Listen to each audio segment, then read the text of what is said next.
Ayo ilikuwa nikibona abanyanyimbo bari abarasa Omotimoko magaye emyaka yabo y'obukoreria ngoika omwerio nkonyora bari insurance y'obocheru mubunge bwensemo ye bunge ya West Bugirango Stephen MOGAKA nigaganire committee ekorigereria amang'ana ngetuburendi bwaime kwerera asubwaga n'OMOROBERIO bw'eserikali igoro y'abanyanyimbo abo. MOGAKA nigo boigo aerere buna niga abanyanyimbo abange bagwetera amakongu aomono asensemo y'obochenu engakibachire ase Omotimoko eng'ana kwanire kurwase bunge enene aigasumucho Nairobi.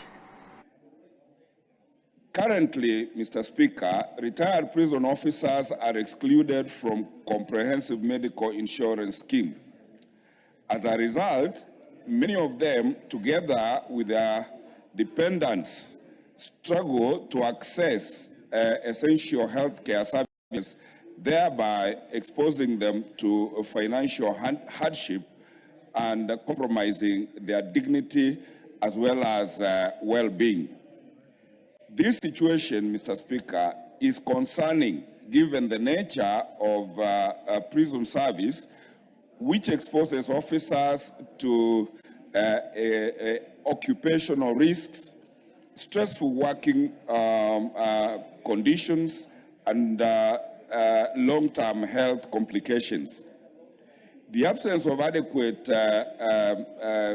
post-retirement medical cover undermines the welfare of retired officers who have served this country very diligently.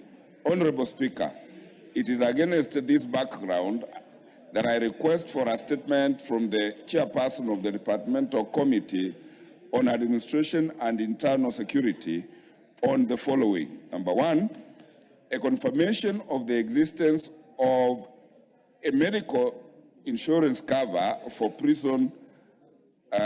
retired prison officers and their dependents, and if so, the reasons for the failure to facilitate their access to such facilities.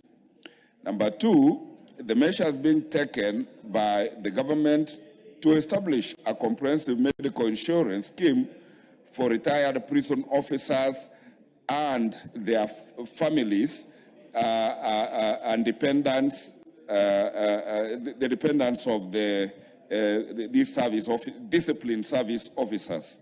And finally, Mr. Speaker, the timelines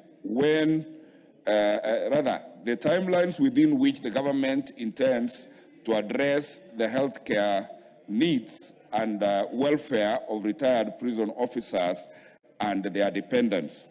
Mr. Speaker, I ask for this statement when I am burying my own auntie, who is a retired prison officer and who has been struggling in hospital, and it is therefore imperative that the relevant departmental committee, which may also include Justice and Legal Affairs, because that is where the correctional services fall in, Mr. Speaker, they come with a response to at least address these senior citizens. I thank you, Mr. Speaker.